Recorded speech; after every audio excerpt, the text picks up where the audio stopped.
ताज़ा तरीन वीडियोस के लिए चैनल को सब्सक्राइब करके बेल आइकन और ऑल नोटिफिकेशन पर क्लिक करें ताकि आपको मिले हर अपडेट सबसे पहले।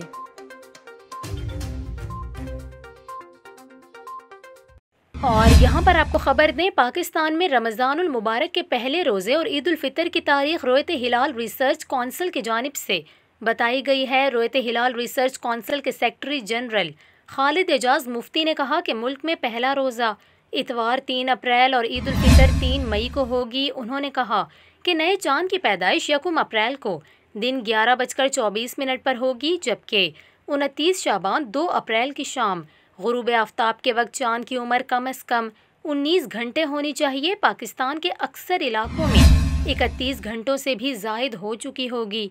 रिसर्च कौंसिल के मुताबिक हिलाल की रोयत बआसानी हो जाएगी और रमज़ानुल मुबारक का आगाज़ इतवार 3 अप्रैल से होगा, जबकि शव्वाल का चांद हफ्ता 30 अप्रैल और इतवार 1 मई की दरमियानी रात 1:28 पर पैदा होगा।